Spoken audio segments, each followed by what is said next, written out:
You know what's on my mind? This pandemic and this never ending lockdown. Here on my daily thought bubble. Philippines has been in a lockdown since March 2020, and it's been over a year. And it doesn't look like it's going to end anytime soon. Now, do I agree with the lockdown or not? At the start, of course, I agreed with it. It made sense. The problem is we're in another ECQ, the Enhanced Community Quarantine, which is the strictest lockdown of all. A year and a half into this pandemic. And what I see is that this government has no long-term plan to deal with this pandemic. And that's where I have a problem. I understand from a doctor's perspective that they needed the lockdown to be able to do like a circuit breaker to stop the ever-increasing number of patients coming into the hospitals. That's understandable. But the problem is it's a temporary relief to a bigger problem where the government doesn't show that they have any solutions or plans in mind. And that's where I have a problem with this lockdown. It's because the government does not have a long-term solution. And without a long-term solution, this lockdown will keep happening for another year at the rate we're going. And that's killing a lot of businesses, a lot of people's livelihood. It's ruining people's lives. They're financially desperate. A lot of people don't have work right now, and the government's not providing proper financial assistance. They want to do these lockdowns and provide the proper financial assistance to everyone. Problem is they're not doing it. Not only are they not doing it, they're even trying to steal more money from the people, from the pandemic response, from the donations. They're trying to even take all the money that's supposed to go to the people, and they're trying to line their pockets. And that's what pisses me off. Okay, let's even say that it's not intentional. Let's say they're just screwing up. Yeah, that's mismanagement. And they're not willing to be accountable for the mismanagement and try to correct the wrongs and the screw-ups. That's the problem. Now let's look at it from a perspective of statistics. About a month ago, the number was active cases was about 67,000. Today it's about 120,000. That's a 100% increase in about a month compared to an entire year. That's a big increase. And what people forget to look at, though, is the number of deaths. Although the numbers increased by 100% in about a month, what people fail to look at is the number of deaths went up from 28,000 up to 35,000.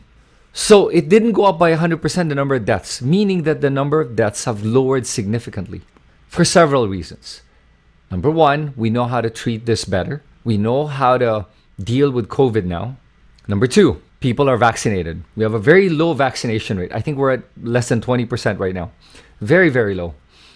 But nonetheless, the ones that are vaccinated are being protected from it. People are forgetting that if you look at the actual numbers of cases versus the actual number of deaths, it's a big difference.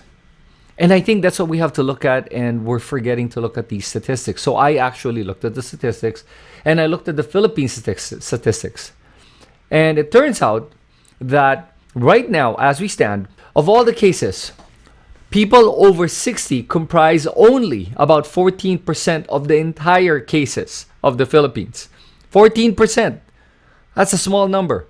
But yet, they comprise 64% of all the deaths in the Philippines. And if you add the people 50 and above, you're talking about 76 to 77% of all the cases are 50 and above. Meaning only 24% are under 50 of all the cases. That means out of over 32,000 that have died, only 8,000 are under 50. That's an interesting number. That means that people above 60 are more likely to die from COVID-19. It's roughly about 8 out of 100. It's an 8%, over 8% fatality rate. And for people that are between 50 to 60, that's about a 2.5% fatality rate, which is about 5 out of every 200. But for people that are under 50, the fatality rate is actually only 0.4%. That means 4 out of every 1,000. Of course, we don't want people dying. I understand that. What I'm trying to say is that majority of the people dying are above 60 of all the cases. And people under 60 comprise a very small amount of the people that are dying. Add to that 15 or 16% probably of the population's vaccinated already. That actually decreases the number of people dying as well. Now remember that majority of the people that were vaccinated early on were senior citizens. And I told you that about 13%, about 13 to 14% of all the cases are senior citizens, and we have about under 20% vaccinated. So that means majority of the senior citizens or those with comorbidities are already vaccinated. So given that, that's why the case count, although it's gone up, the fatality has gone down. And I think people have to look at that in terms of assessing if we have to do another lockdown or not. I don't believe we should be doing another lockdown because at the rate we're going, people are going to die of other things right now, aside from just COVID-19 with the rate we're going. And I think that we should learn to live with this pandemic because this is not a pandemic anymore. This is going to be an endemic. An endemic meaning that it will live with us for a long time. And given that some people don't want to get vaccinated, and I respect their choice, it'll stay with us. And we've seen that majority of the people that are dying or that have serious illnesses from COVID-19 are unvaccinated. So let it be. Right now, let's get everyone vaccinated. Let's do it as fast as possible. And the government should do whatever it can to make this happen. And unfortunately, they're not. By not releasing the right amount of funds needed to be able to assist the doctors, the medical professionals, the health workers. The LGUs, on the other hand, seem to be more responsible. I've seen some LGUs with like 80-90% vaccinated for their citizens. That's great. But overall, the government is the one screwing up. They got to get their act together and get everyone vaccinated. Let's look at the United Kingdom as a great example where majority of their population is vaccinated. And what did they see? Even though the Delta variant spread like it did all over the world and the case counts went up, what did we see with their fatality rate? It never went up. It stayed flat. It's because majority of their citizens are vaccinated. And that's all the proof you need. You're talking about several million people that are vaccinated. And now there are practically no increases in the death in the United Kingdom. And if we did that in the Philippines, we'd experience the same numbers. And that's what we need to do. We lock down any longer than what we're doing right now. More and more businesses are closing down every single month. And more people are going to suffer. They're not going to have jobs. More and more people are going to be desperate.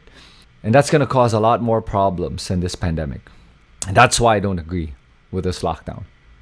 And maybe my last word on this is for the people that don't want to get vaccinated is that one of my friends told me he doesn't want to get vaccinated because he doesn't trust the government. Forget the government. Take that out of the equation. Just look at the science. The science shows that it works. The science shows that it's safe. Safe enough. Just look at that. Forget the government, because I understand he doesn't want to take it because he doesn't trust the government. Take that out of the equation. He said he doesn't want to take it because why didn't they inform everyone that they're jabbing, that there are certain risks? Yeah, take that all out. There's so many vaccinations that have to happen. It's kind of hard to do that. Just know that there are risks. Know that and take all of the other stuff out. The problems you have with the government. The science works. The vaccine works and it's safe. And I hope that everyone does get vaccinated, but I do respect everyone's choice. So here's an idea. Instead of a lockdown, I think the government should do granular lockdowns where there are high cases, then you lock down that particular area. And then everyone else should be allowed to go out, especially if you're vaccinated. Now, I know some people are against the idea of a vaccine passport of sorts. Then let private companies and private businesses have that option. That they're going to say, if you're not vaccinated, you're not welcome here. That's their right. As much as it's your right not to be vaccinated, it's their right to not let you in if you're not vaccinated. Let them have that right to do that. And to be able to say, maybe for the people that want a lockdown, why don't you stay home? That's safe for you. If you feel like you're in danger, just stay home. But don't let everyone else stay home because you're afraid. You have every right to stay home and wear a PPE suit all day and wear a face shield if you want. That's your right. But don't impose that on me. And maybe we should segmentize the people that are immunocompromised, that have comorbidities, that don't want to get vaccinated, or the people that are just afraid. Maybe they should be somewhere else where they'll feel safer instead of locking everyone else down because of their fears. I'm done. I'm done with these fears. Statistically, it doesn't make sense. And right now, we're at the point where it's going to kill businesses. It's going to kill people. It's going to kill jobs. It's going to put people in a state of poverty where there's no food, where they have no more money to pay for rent, to pay for basic necessities. And is the government going to provide that? No. The government keeps taking money from the people and not giving money back. And that's the problem. And that's the real virus, and that's the real pandemic that we have, or endemic that we have in this country. That's the one that we should be locking down, not the people. And that's what's on my mind today. You can agree, you can disagree. I'll hear both, and I may be wrong. You may be right. I'd love to hear your comments. This is Chris Tan, and that's my daily thought bubble.